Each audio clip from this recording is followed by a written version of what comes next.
I was so looking forward to that trip. Not so much to see Split, Croatia, much more to meet my friends there. Hi, I am Aline. A little bit over 3 years ago, I got pituitary gland surgery through my nose, but they missed a second tumor. So for that second tumor, we flew to Turkey, Istanbul, to get gamma knife treatment done. And since then, I am a nomad. And if I'm not crazy sick or having attacks, I love this life. For 7 years and 5 months, I was walking Norman 3 to 4 times a week, and every time Lisa and Danny went on vacation or on a trip or whatever, I was staying at their house and took care of Norman. I miss him so much. But at least I got to see Lisa and Danny. They started a 3-week vacation in Split, Croatia. They rented a car there and then went through Croatia, Slovenia, Italy to do bike rides. Paul and I were staying in Ulcin, Montenegro, here is a video about that, for almost 3 months. So there's a bus directly from Ulcin, Montenegro to Split, Croatia. Hell, we gotta do that while Danny and Lisa are there. And maybe they could even bring me my prescription drug from Reno. And they did. So super nice. Unfortunately, they only wrote a 3-month subscription for me. Not like last time. Last time I got a 6-month prescription. So I didn't get as much as I wanted. But I should be fine now for the next 3 to 4 months. And I still have to figure out what to do to get my next batch. Anyways, it was so cool to see them. After leaving the United States, these were the first friends we've met during our Nomad life. I hope there will be more. So they stayed in Split, Croatia from September 23rd through September 25th. And September 24th was Paul's birthday. So perfect. So we went out to dinner all together. Unfortunately, the 9-hour bus ride from Ulcin, Montenegro to Split, Croatia was very brutal for me. There was a time I didn't think I would even make it. Here is a video for that.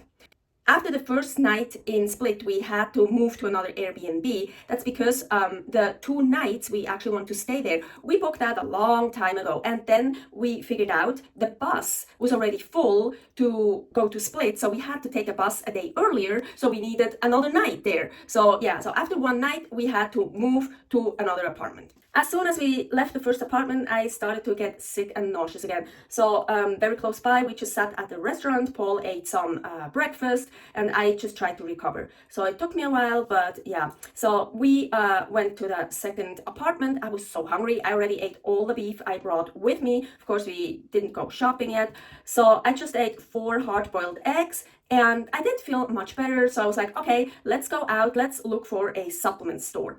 In Ulcin, Montenegro, there are not really good supplements. They have supplements, but not really clean, not really the ones we want, except for the creatine.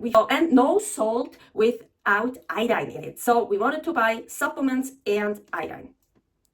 No, we wanted to buy supplements and salt without iodine. Unfortunately, at the supplement store, we didn't find anything we needed. It was just more like a store for supplements for like working out, like the BCAAs and protein powders and more stuff like that. But anyway, so we were walking around town and we decided to meet up with Lisa and Danny at the cathedral. It was their first day there, September 23rd, 2024. So we were at the cathedral. It was super cool to meet them. We were sitting there, they were having a drink and we were talking. And suddenly I didn't feel good at all anymore. I got cold, I got super nauseous, super dizzy. I couldn't talk anymore, I couldn't look around anymore. I could barely get up to go to the bathroom there. Yes, it was a full-on panic attack. And so I went to the bathroom there, got rid of some diarrhea, but unfortunately that didn't help. It was still really bad. I could barely walk. So Paul brought me home to the apartment. So Split, Croatia is super crazy touristic. The little passageway is so narrow, you can barely pass people. All those people and smells and no space. In general, I don't like that at all. With a panic attack, it's unbearable. But well, somehow we made it. Paul I was holding on to his arm and he was just leading me through those little passageways and stuff. So we did make it somehow. I stayed in the room for the rest of the day, night. Paul went out to buy some food for me, to eat some food for himself and to smoke a cigar. When he came back, he made me food. So my safe food is beef.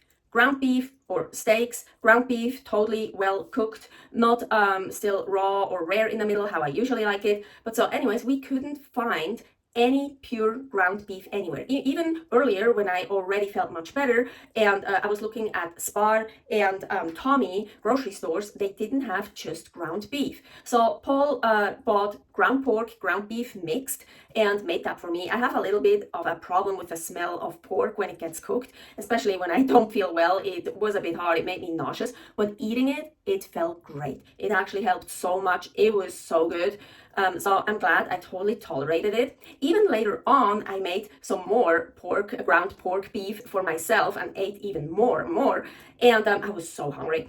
And he also bought some lox, totally clean, meaning just fish and salt. And he already showed me a picture at the grocery store. When he saw it, I was like, no, don't buy it for me. I need to be safe, just beef. But he still bought it, maybe for himself or for another day when I felt better. But I saw it in the fridge and I was so hungry and it looked so good. So I even ate quite a lot from that package of the lox.